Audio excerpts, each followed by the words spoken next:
How would you like to achieve your first million? And today we have Simon joining from London. Yeah. Say, Yay! good, because in this broadcast, the majority of people that we interview, they come from United States.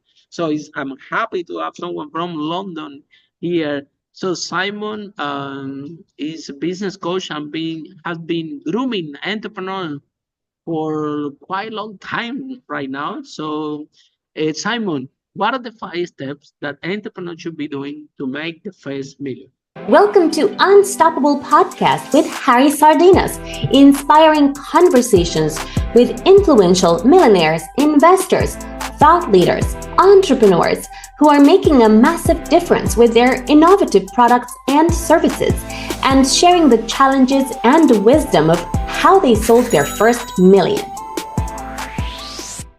Well, Harry, there's a number of things in these 5 steps. One step is more important than the rest, in my experience. I get a lot of entrepreneurs come to me in my role as an educator of entrepreneurs and as a mentor, and they come to me and they say they want to build a business, and this is their big plans.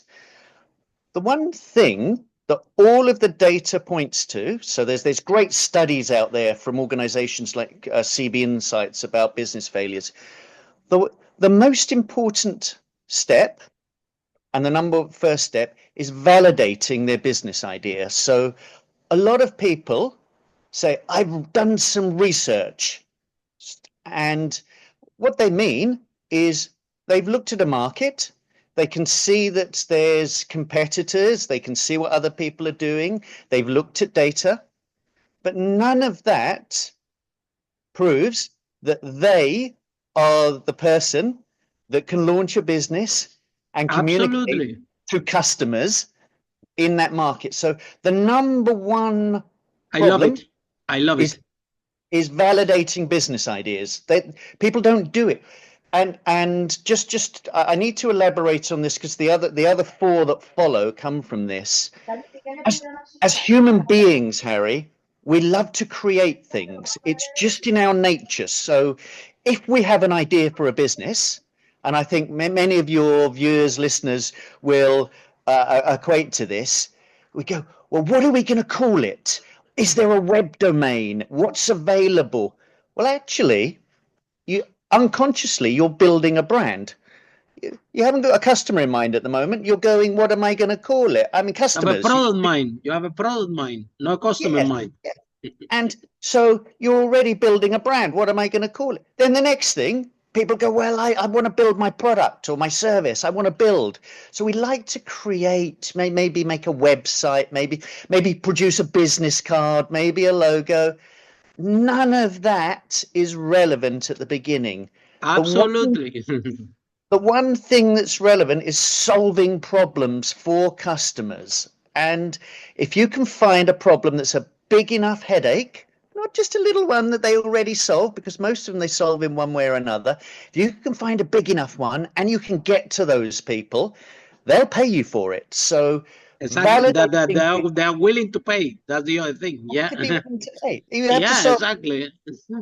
something big enough, they're willing to pay. So that's what I would say. That ahead of everything else is the biggest problem. And that's the number one thing they should do. The next thing, which follows on for that, is more of what they mustn't do. But so many make this mistake that they come to me and they say, look, I'm looking at launching a business. And I say, I mentor, how can I help you? And they say, I'm looking for investment.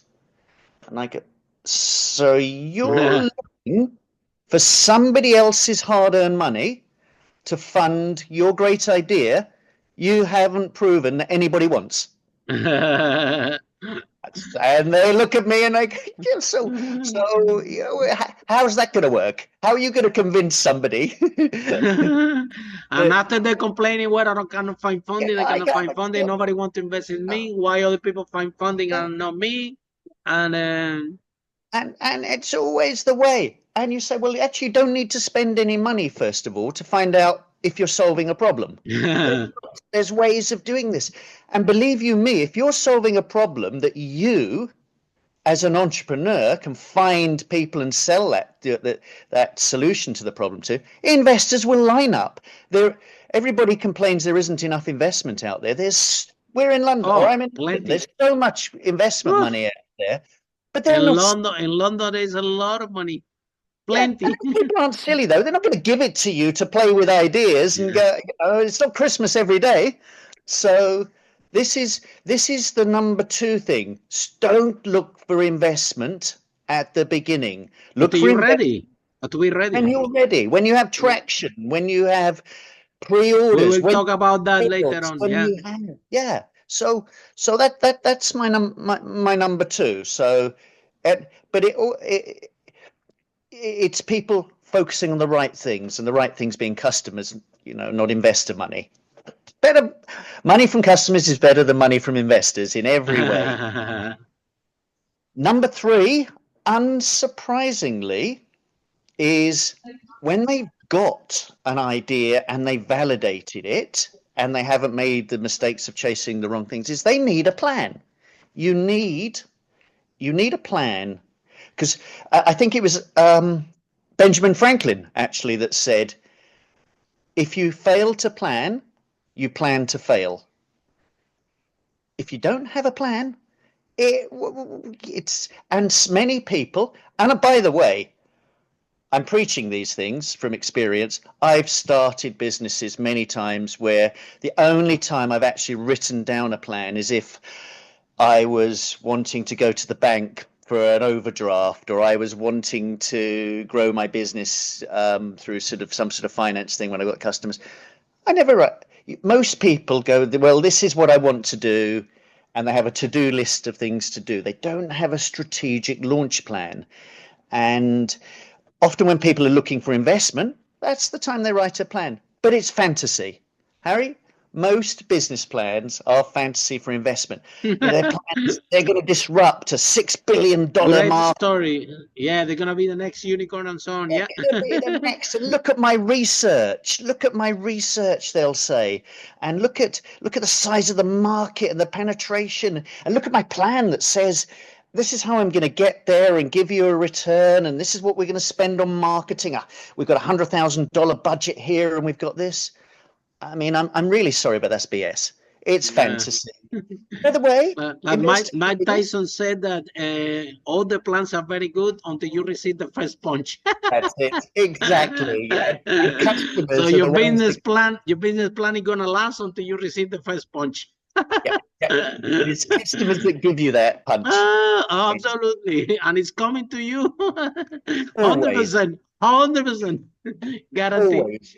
And so you need a proper strategic plan, and to work by it, and to understand, and this plan needs to make sure that it involves customer segments. Who's your customers? What are their motivations? How am I going to get to them? Which channels? Is it TikTok? Is it Facebook? Is it email? Or if you're B2B, is it through B2B sales channels, through meetings, through all of these things? People don't plan that. They just go, hey, I've got an idea. And it's not structured. So planning is my number three. My number four goes in with the planning part of it is, well, if you've got a plan, you need to deliver it. And most companies that want to grow to be millionaires, they need a team. They need people. They need co-founders. It's hard to. It's easier nowadays with AI, because AI can be your part of your team now. Roles. But you need the right people. So if you have an idea, you've validated it with customers, and validation can be wait lists and pre-orders and all of these great things. Not research. That hasn't shown you've done anything to find customers. If you've validated it, if you haven't been spending your time seeking investment, if you built a plan, then you need people to deliver it. And oh my gosh, finding the right people is so hard, because normally we start businesses with people we know that are close to us or at college with us or we've worked with before. They aren't necessarily the best marketing manager out there or designer of your new tech system. So it's hard to find these people and motivate them. So that's the big number 4 to me, is finding the right people. But there's a stage to it. First of all, it's finding the right people for the right idea and having a plan to get them to buy in. And my number 5 this one may seem really strange, but it's, if you want to be a millionaire, if you really want to make your first million, don't launch. Don't launch. Don't launch. Put the formation of your company and your launching off as long as possible until everything is in place. Because what happens if you don't, and you launch a little bit early, you might start with a few customers. You might start with this, but then things don't get to the millionaire level. You really need to, when you launch and everything's in place, to be able to accelerate. That's how the big companies work, and that's how people start big companies. And this, you need to have everything ready before you launch. You have to have your customers ready, your team ready, your plan ready, not chasing the wrong things. And then that's the big one. So this is and the nice thing about this approach is, it's backed by data, the reasons business fail. These are the main reasons businesses fail. So that's important. But the other thing is, at no stage, you as an entrepreneur, do you have to be some genius or have lots of money behind you of building products. You've got to work hard as an entrepreneur, finding customers, putting the right things in place. This is all pre-launch work, and you haven't employed anybody now. You're not under stress, time constraints. So it's an approach that leads to people earning big money. But it's further downstream. Don't rush it. Don't launch the wrong idea with the wrong people, with the wrong plan. So that's how I would answer your question there, Harry. So Simon, that the great answers. And entrepreneurs, how we become entrepreneurs, like the majority of people that we already interview over 500 millionaires in this podcast, they are all entrepreneurs, and most of the people, they kind of become entrepreneurs by accident, including me, right? So this is the story of most of the people, is that they start to solve a problem for themselves, yeah, and then after, for example, my first company, it was a property business, right? And I was living in London, rent is very expensive. So I was working in the pub. Britannia doesn't exist anymore in Houston Station. I'm telling you, 17 years ago, maybe 18 years ago. And I'm getting my salary from the pub, and after I go, then I pay my Oyster card, I pay my rent and everything. I saw that the rent was a big part of that of my salary. So I'm thinking, well, if I don't solve this rent issue, I'm not gonna have any money left. Yeah, they were paying me £575 per hour. How long was not even £6 per hour? How long that was? So then I decided to rent one house and to live in the living room and to rent the other rooms. There you go. Now my next salary comes, and now I have an extra £700. I'm like, wow, this is amazing. I'm rich.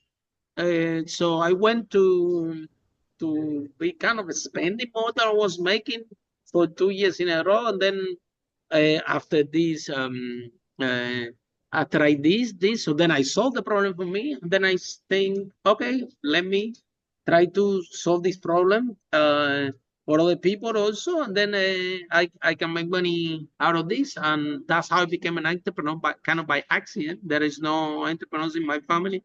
My grandfather would have a little grocery store, but he died when I was very young, so I couldn't teach me that much, and couldn't teach me anything. And around my family and everybody have a job. My parents are teaching, my mom is a teacher, my dad is a teacher, and everybody in my family had a job. I was the first entrepreneur. However, now uh, my brother also is an entrepreneur now, and I'm trying. I drag few people from my family to have little business and so on. But we became entrepreneurs by accident, and then we are in this nightmare when we start to become an entrepreneur because we need to learn about tax, we need to learn about accounts, we need to learn about marketing, we need to learn about sales. I didn't even know what marketing was. I realized after big long way in the business, long way, I realized we were posting the rooms in Gumtree, and after 2 years is when I learned that what was marketing, what was sales, and I understood that my marketing strategy was posting in Gumtree because we didn't know any. I didn't know anything. All we knew is that if we post in Gumtree, somebody will call you for the room, you rent it, you make money. We didn't know that this was marketing. I didn't have any clue that was marketing. I find out later on. Yes. So, Simon, in that work to grooming entrepreneurs, is a very challenging job, especially right in the very beginning. And I resonate with you because this is exactly what happened. Entrepreneurs are very product centric. They love the product. First time entrepreneurs, they are very product centric. They love the product. They think that the product is gonna change the world, and they remortgage the house. They ask the money from family and friends after they come to see you, find investor, and they will eat as much money as possible because they're so emotional, so in love with the product they're gonna save the world, and nobody knows about, and nobody has paid anything yet, but they believe that. And then you go to the investor, which happened in front of me several times, and the investor said, okay, guys, call me your next idea. And the guy said, calling me and said, look, why he means next idea? I need money for this one. And the investor are thinking, these guys are good, but wow, still they are not an entrepreneur yet. They are a long way to go. Yes. So Simon, tell us, how can we do to groom entrepreneurs effectively, so they can actually grow the business and don't fail like the studies like we have in all over the world, but especially 90% of businesses failing in the first 2 years. They don't sell the first million. They don't get the product market fit. So what can we do? Well, well, first of all, Harry, what I will say is this is a great question for me because my job is building entrepreneurs. So a long time ago, I understood that in most cases, entrepreneurs aren't born, they're made, they're built. And a lot of it comes through them building themselves through trial and error. They fail. It's a skill. It's a skill set. The more you practice, the better you become. The more you practice, being an entrepreneur is a skill. Everybody can be a good entrepreneur. It's just like the more you practice, the better you become. Exactly. It's like being a tennis player. Or driving. If you don't practice, you now. The thing about entrepreneurs. You define practice, Simon, because this is when the thing goes wrong. People don't like this practice because the practice with the entrepreneur is failing, is losing money, is adapting, is listening to your customer. This is a type of practice that entrepreneurs don't like this type of practice. Yeah, and otherwise they don't get the skill, right? People don't actually understand what it means to be an entrepreneur. And they don't understand the job of an entrepreneur. What they see is the glamour of the superstar entrepreneurs, the ones they work with. They see the investment these people gain. They see the dream that the exits for so many millions. The exits, and they hear about the failures as if it was just we make all these failures and it's even in this podcast we only hear about successes. So the successes they're all over the place. Nobody talks about failure. And we have a cultural difference. So I'm in the UK where the last thing we would talk about is failure. It's from a shame. Whereas many entrepreneurs, Yeah, well, we've this many businesses have failed. It's a badge of honor, and then we got the one to succeed, and everybody cheers. But no, in the UK, it's like, shh, don't tell anybody that I'm not very good at this. If I tell you all the failures that I have done, I Yeah. will depress you. You will start crying here. All the mistakes that I have. But the thing about building an entrepreneur is you don't have to have these failures and spend lots of money, because if you turn it on its head and say, well, actually, as an entrepreneur, I'm experimenting with customer problems. So, and with experiments, any scientist doesn't get this experiment right first time. They experiment, they put a little bit more in, they change this, they change that. So if you're doing experiments early on about customers and customer groups and finding what they really need and making assumptions and testing them and putting hypotheses, testing them, and they're not working, you're not failing, you're experimenting. So it's a mindset. That entrepreneurship is a mindset as well as what you do. It's not, this isn't failure, this is understanding and learning. Then you Practicing learn is, and you learn. is gaining the skill. Practice and you learn. You practice and you learn. But don't practice spending lots of money. No, that's crazy. Practice for free and there's lots you can do by observing customer behavior, by building a wait list or doing customer interviews. Most people don't know how to do customer interviews. They'll say, Harry, I've got this idea. What do you think? Now, what's somebody going to say? They're not going to say, look, that's a terrible idea. But that's a terrible question. Oh, yeah. So that doesn't give me us, yeah. Once I had a brilliant idea a long time ago I put a Harry Spanish tapas. I opened a restaurant in Brick Lane. Imagine that in the middle of all the curry houses. I thought that was a good idea. Bring alternative food, all halal, to the market. Yeah. I'm telling you back of the day, yeah. So I didn't ask to anybody. I thought that my idea was brilliant, and I thought I'm gonna change the landscape of Brick Lane. Long story short, I lost 200,000 pounds. I lost my girlfriend back in the day. It was a total disaster. Now you go to Brick Lane, and actually, I think everybody was waiting for me to fail. So after everybody went and do it, everybody said, let's see how much Harry can last with this.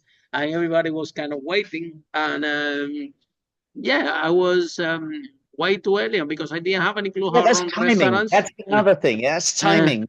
About the right idea. Yeah. I didn't have any clue how to run restaurants. I didn't have any clue that my property business, we managed to sell over 5 million. This one have huge profit margins and everything. And the restaurant is completely different ballgame.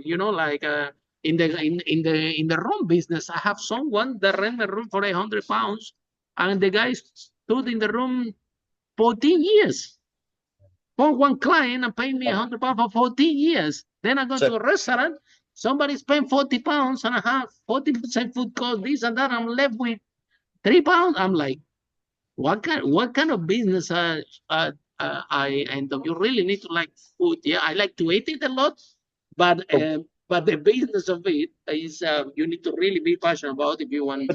Those two customers have different lifetime value to you. The one that spent every month for 14 years in the lifetime of their business transaction with you was a lot of money. That's what I was used to. I was used to that. Then I go to a restaurant and I said, this business is going to kill me.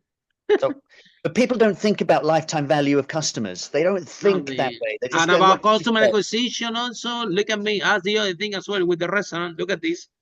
I had the brilliant idea that I want. It was, look, I'm right down. Look, in my house, I didn't have any clue about anything. I call it, right and call it Lola Pepe. That would be a good idea. No, I call it my name, Harry Spanish Tapas. Back then I was young. I have a big ego, and I thought I was the king of the world because I was making a lot of money in the property, and I thought that I knew about business. And then I go there to Brick Lane and said, look, I want a guitar on the ceiling because this is a Spanish restaurant, and this restaurant is going to be so good that clients just going to pass by Brick Lane and it's going to go. So I want a guitar in the ceiling. My business look at me. I remember Matt, the Polish. I said, Harry, do you really want it? Do you need this guitar? For us to do this guitar in the ceiling, we need to close this restaurant for 2 months. It's a big thing. If you want it, we do it. But have you think this through? Of course, and I think through. Clients will come. Look, the guitar, we made the guitar. In fact, the restaurant was closed for 2 months and a half, paying rent, paying everything. Guess what happened? It was so beautiful that after 2 months and a half, this restaurant opened in Brick Lane. One of those days that it was like a celebration in Brick Lane, the launch, where a lot of people was walking in Brick Lane, like a Sunday like this. We opened the door. You know how many people get in? 0. And I'm like, oh my God, Yeah, this is not gonna, how come nobody see my restaurant? So 0. but And that was a sometimes big lesson. yeah, and sometimes it's timing, sometimes it's presentation. Where I live, they've I thought the clients will come. I thought the clients will come because my restaurant was beautiful. Yeah. They don't come when your restaurant is beautiful. There are other things. Clients are irrational. Took us 8 months, a year to find out that we put in a Spanish omelette and we cut it in pieces and people try it. That's how that we're going. Took us a year. Experimenting. You're experimenting until you find out what people, what the customers want. Long story short, now the restaurant is a Chinese restaurant, halal as well in Brick Lane. And the other day I passed by there, and guess what happened? It's a Chinese restaurant, and my guitar is still there. The Chinese guy arrived there and said, well, this is a Chinese restaurant, but I'm not going to remove this guitar to make it Chinese. Keep it, and, it's running very successfully. So the point of the story, Simon, is that sometimes because we have a successful business, entrepreneurs, we think that we know about business, and that skill is not mature yet until you have more than one. Yeah. Yes. Or until you go to the different phases of that one that you have. Good one, because that's the other thing as well. Go to 0 to 1 million is completely different to go from 1 million to 10 million, completely different to go to 10 million to 100 million. You have to actually unlearn and relearn again. And sometimes you're not good in that phase. Some people are good from 0 to 1, other people are good to 1 to 10 million. We have people in this podcast that they are good from 100 million plus to a billion. That was their thing. That was what they specialize. So and then we have the entrepreneurs in the middle that they think that they want to become an entrepreneur because they have this they have this idea, but it's going to take a little bit more than that, because developing this skill is, you need to have a lot of setbacks, you have to put a lot of hours, and then you need to find a mentor. And this is something that very little entrepreneurs, they do it. They say, no, what's the point to find a mentor? I don't have money. Well, you don't have money for anything, right? But how important is a business mentor for the entrepreneurs that, especially like me, at very young age, that they think that they know everything. And then when you have a major setback, you realize that you are a nobody and you're not a big deal as you thought, and you still need to learn a lot. And it's a way long journey in order to become a serial entrepreneur or a successful entrepreneur. So tell us, Simon, why people don't want to hire coaches and mentors?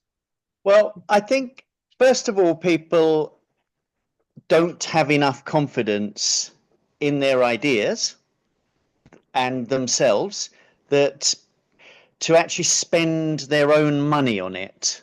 So, and you would think, well, why don't I hire somebody with some experience? But spending your own money for somebody to try and teach you something you're not really believing or knowing enough about. You don't really believe in your product. Really you believe, yeah. So it's easy, it's easy for somebody to hire a business coach or a business mentor when they're paying for it out of business revenue and they can improve it. But I'm at the beginning and I've only got a little bit of money. And so why should I hire an expert to help me? Because it might not work and I'm going to waste the one little bit of money I've got, and I could better spend it on designing a website because I want to make things.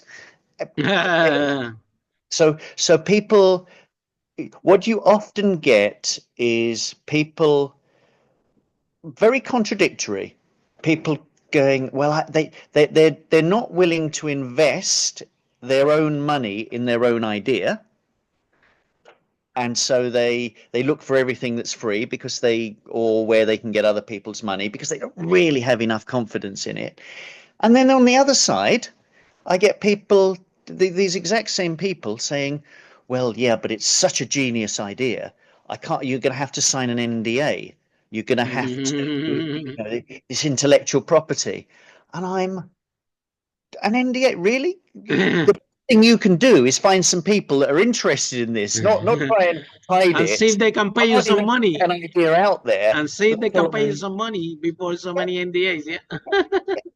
So the thing is, people are making the same mistakes at the beginning because they don't know what they don't know, Harry.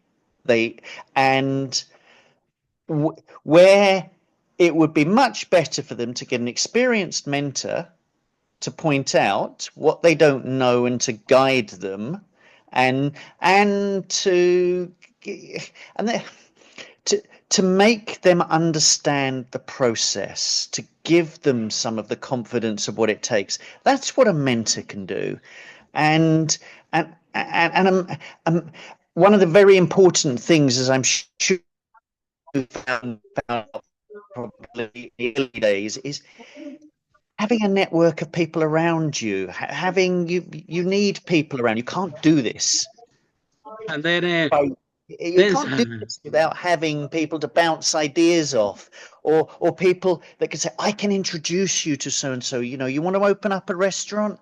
I know somebody who's done this before and can give you. Wow, that would be very helpful for me. I didn't know that even mentors and coaches existed back then. I barely find out what marketing, the definition of marketing. I find coaching and mentorship way long in my career. Actually, when I find coaching and mentorship, it was when after I managed my property business that was going in autopilot, and then I have time and money. Then is when I start to go into events and wow, these people are business coach. Wow, they're meant. Wow, this is really happy to do this because I cannot have to do it by myself. So I didn't even know that it was a mentorship or people like you. Can you mind if I knew that people like you existed? I just didn't know. That's the truth. We would have become an entrepreneur by accident, like most of every one of them. Now the challenge that I have with Simon, with the entrepreneurs, and it's very difficult to get them out of this mindset, and that's it. They collapse. The company doesn't go forward. Is out of the product mindset. So there is a false misconception that the entrepreneur, they put 80%, it's a rule of 80-20, they put 80% of the money in developing this great product, yeah, like me with the restaurant. Well, I actually put 100% of the money, but anyway, let's say 80% of the money in creating that product, because the product is not good, nobody's gonna buy it. And now they have very little resources, 10% of the money, 5% of the money to show the product to the market to see if they want to buy. And they say, well, this is all companies, that's how much they spend in marketing, 20%, 50%. And I'm like, no, they spend that now, because now customers is no problem for them, because they already have the process and system to acquire those clients. And that's why the marketing and whatever it costs and advertising, whatever it could be 20%, still I think it's low, but anyway, let's for illustration purposes. But when you're starting a business, it's called minimum viable product for a reason. M. What is this M? So everybody forget about this M. So you create something minimum, and in my opinion, Simon, you get 80% of these resources that you have, whether time, money, whatever, to show to clients to see if they want to buy, in what form they want to buy, and everything. But I don't know, Simon, in your experience, what you find with a founder. But to me, I don't know, maybe all come to me, but everybody coming with this mindset, and it's almost impossible to get out of this mindset, to the point that I say, Harry, we don't like your advice. We are gonna look for somebody else. I said, look, you can look for somebody to tell you what you wanna hear is not going to work. It doesn't So, Simon, if I give you $100, okay, in your experience, you do have more experience than me as a business coach. If I give you $100, yeah, as an illustration person, how much of this $100 you will use in product development, creating that prototype, and how much of this $100 you will use it to show it to people to see if they like the product, in what kind of product, and if they're gonna buy, because that costs money. People think that this doesn't cost money. Well, that costs money and cost time in the same way of developing the product. So how you do it, Simon? Okay, so first of all, I wouldn't use any of the money. Wow, I like this one. Without using You will any keep of the whole 100%. and without, I would keep the 100. I would keep all of the money Very good. until I know I'm going to be a millionaire. Wow. So, That's and this is how powerful. you do it. That's And this is how you do it. So, it wasn't always this easy. It's actually a lot easier nowadays because we have some incredible things out there that can help us. There's this thing called AI, and there's this thing called the internet. And these two things are basically free. They don't cost us money. And customers go to places like the internet to look at things and to buy things and to tell you what they like and what they don't like. to tell you what. So they're all there. Now you don't have to spend any money now to find out if you've got a business idea people want. So no money, first of all. Before you build anything, don't build anything, right? So what you do is you say, I've got this idea. So let's say I want to open up a bike shop instead of a restaurant in my local main street, high street, wherever I'm based. And I'm thinking, well, that's going to cost a lot of money. You know, I've got to get the premises and I've got to get stock and I've got to go. No, don't spend. Well, you couldn't spend 100 to do that anyway. But you can spend 0 and find out if this bike shop's a good idea.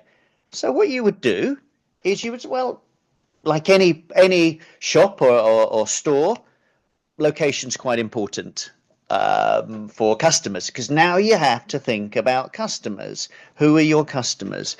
So who is it serving? What problem is it solving? So there's how convenient it is. How many bikes in technical terms, feasible, viable, desirable. So there's these 3 circles that have to intersect, but it's all around customers and whether you can actually do it. So now I can go, well, actually I want to open up the shop somewhere in North London. So I can do a little bit of research. It's not costing me any money. I can ask my AI about all the shops, the stores that are available there.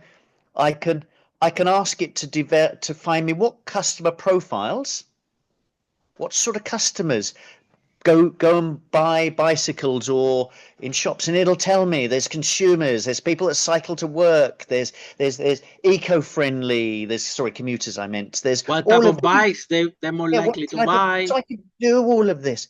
And then I can ask it to create me, because it can do that now. I mean, I did some Claude yesterday, one of the AIs. I asked it to create a website for me, not for a bike store, but it's my bike store.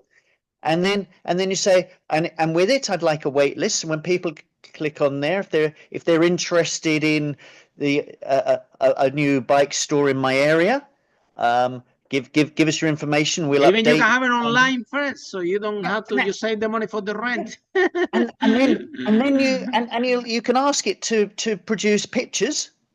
So you can do it online of what the bike store is going to have, and what it's going to stock, and it's cost you nothing. I haven't spent your $100, £100 yet. I've spent nothing, right? Exactly. And I've gone onto the internet and I've collected, and if I can't get anybody interested in my local area for a bike store, why would I spend all my money if I can't do it? It's not for me. Maybe it's a good idea, but it's not. So I can do all. So I wouldn't spend anything. And then I would, and then I might say, well, let's do a version of this. So like in the minimum viable product, I might do this as a pop-up.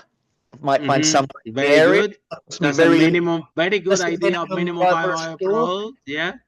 because I've now shown that there's interest. So for my wait list, I brought them into my And pop-up. maybe you can have a stock of 1,000 bikes. Yeah. You only have 10 or 15 in your Yeah, pop-up yeah, store, but then you can have the rest in whatever. Uh, yeah, and then people order online and you deliver it, so you yeah. don't pay space, You you haven't don't pay paid anything. for It's space, a you haven't lot paid of for you've got people, so you're just testing, you're testing, so you're spending very little, and it's before only, you launch, exactly like you say, and then if before you you find get this is ready what for people launch. want to pay for, then you go out and then you start spending your money. You go from testing, so you go from validating your idea through to your minimum viable product, through to what we call the main stage that entrepreneurs want to get to, because this is what makes them the millionaire, is when they've got what's called product market fit. A market Yeah. wants exactly what Feed you're the product, selling. and then you sell the million, which Then is you will then sell your million, like what this whole podcast is about. Yeah. you can sit on the beach with your Everybody, pina yeah, exactly. coladas Everybody and want the million. What that's gonna take. And like I always say, Simon, first time founders, they are very focus product. Second time founders, they focus more in marketing and sales because they understand that if they have the strategy right, they can yes, bring a product and show it, and they already have the strategy to put in front of that market. But what you're talking is even more interesting, is what I always said, the third time founders, they think exactly like you do. They create the market first, after they design the marketing and sales strategy. And the last thing that they look is the product, because they already know what type of product that market wants, in what form, and you already know even how to present it to them. But yes. I things, mean, these Simon, first time founders, these first time they're founders, doing it all the way around, they do it and the it's a wrong. big, They do it the other way around. the other So way around. And I don't know, why do you think that that everybody, I think, like a I large number, they do it all the way around.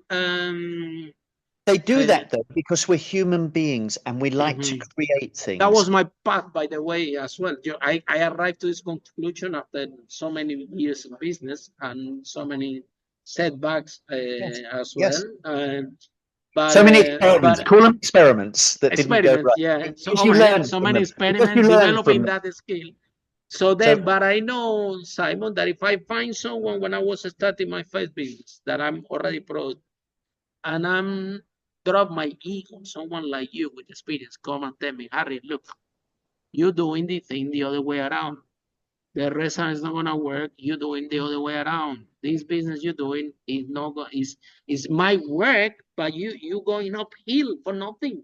You're gonna work 10 times harder following this path that you have. And if you're lucky, you make it work, but you have a high chance to succeed doing it in this way. Um, how about this other way? That's why I think that mentorship, Simon, someone with experience, with track record, someone that like you have spent years businesses, can actually be very helpful, actually key for startup founders and for entrepreneurs to have you on the side to guide them. That's the other thing as well. Entrepreneurs think that we're gonna go to a business, tell them what to do. They don't want to mentor. They don't want to coach. We're not gonna tell them what to do. We want them to think. We want to ask them questions, and they need to come back with the idea. But they're so emotional love attached with that product but that yeah, mentorship, Harry, what I would say is mentorship is different for mentors yes, who are mentoring a established business to mhm, mentors I agree with who's you. a first-time entrepreneur. And the main difference is that the person in the established business knows their business. What they want is some support and help of To growing it. grow, exactly. They know all the moving parts. But for a novice or a first-time entrepreneur, they don't know what they don't know. Mhm. So they think, okay, I have got this good idea and I'm going to make it and I'm going to build it and I'm going to create it and this product and it's not working and they would ask the wrong questions like how can I sell this? And you think, well, don't make it in the first place. Go back to customers, go back. Make something that people buy. How about that? Find out if it's a problem that people want you to solve. It's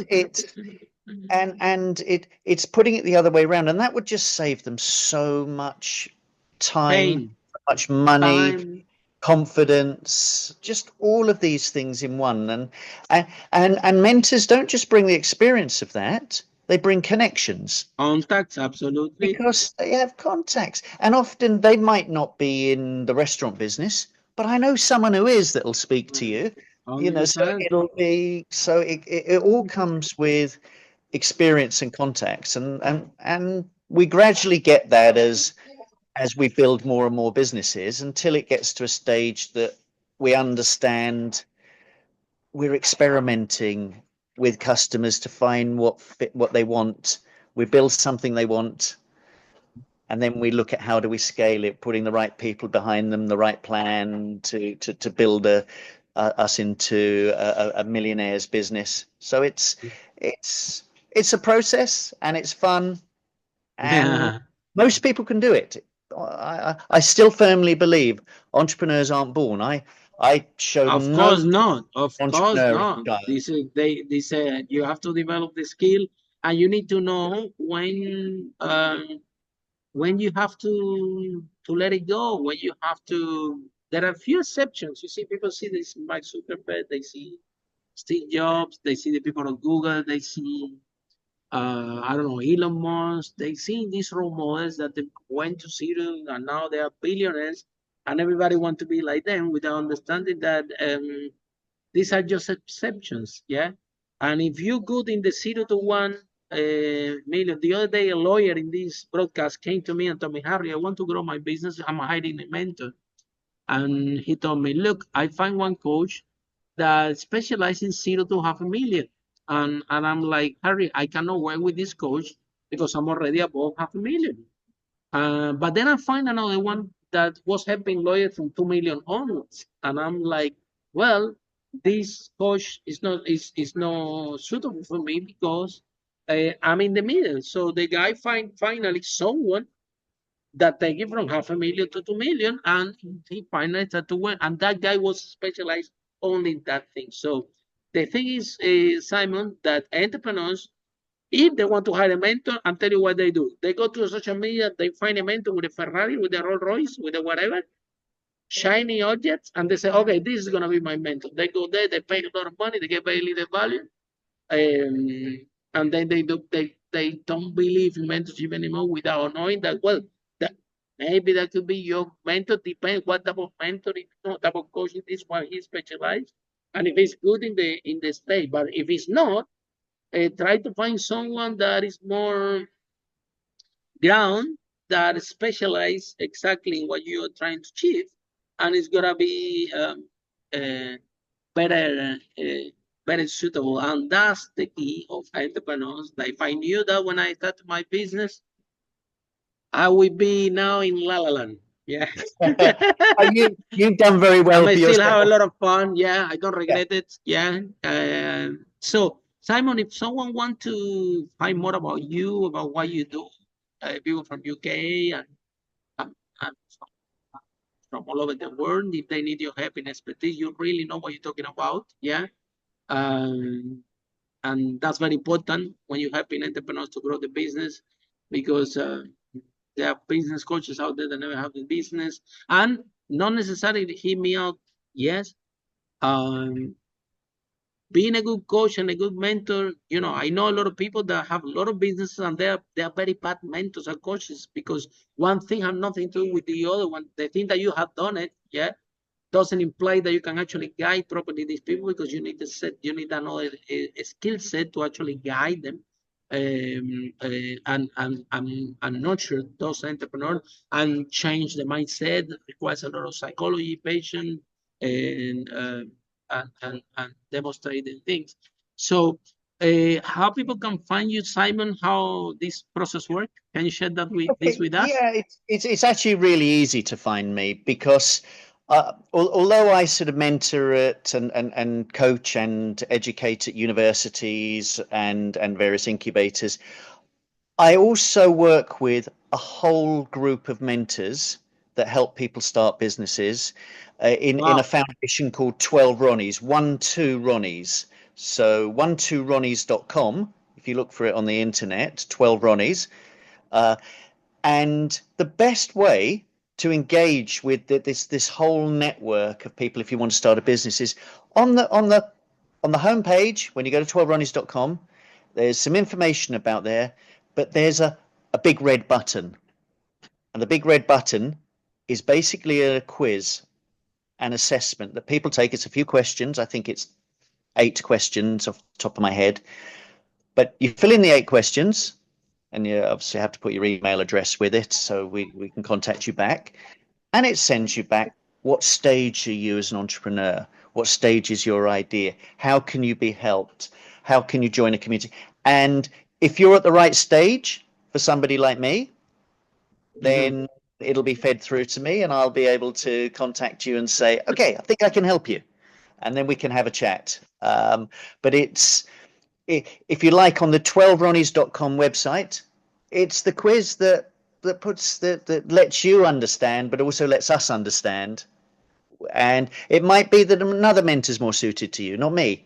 It's but which is, well, as long as exactly that's a very good approach, actually, to just put the right mentor from the right entrepreneur. That's also we have, at the end of the day, the main value of this podcast, what we believe that all entrepreneurs should be happy, healthy, and wealthy, because as entrepreneurs, we take more risk of anybody. We before we succeed, we have to work very intense, developing this skill, this trial and error, and very few people succeed out of this entrepreneur journey. And we need to bring more awareness that if you want to diminish your risk and get more close to success, despite that you always hear the victories, even in this broadcast, and you hear, oh wow, so many people becoming millionaires doing businesses. I want to become an entrepreneur. Okay, you have to be able to listen this broadcast. You have to learn the information, learn what you're getting into. And this is not a 100-meter run. This is a marathon, because you need to develop the skill. Entrepreneurs, they are not born. They made themselves practicing entrepreneurship. The more you practice, the better you become. And it's like an athlete. If you want to reach your gold medal and you want to succeed, it would be a good idea to have a coach and mentor to keep you on track and to guide you into the path. Thank you so much, Simon, and for you following this broadcast. See you in our next episode. How brave entrepreneurs like Simon break that wall and achieve the first million. Bye for now. Excellent. Bye-bye. Sure. Follow us for more interviews with world's most influential, audacious entrepreneurs that overcame challenges and adversity, providing you with the blueprint of how they sold their first million so you can grow your business exponentially.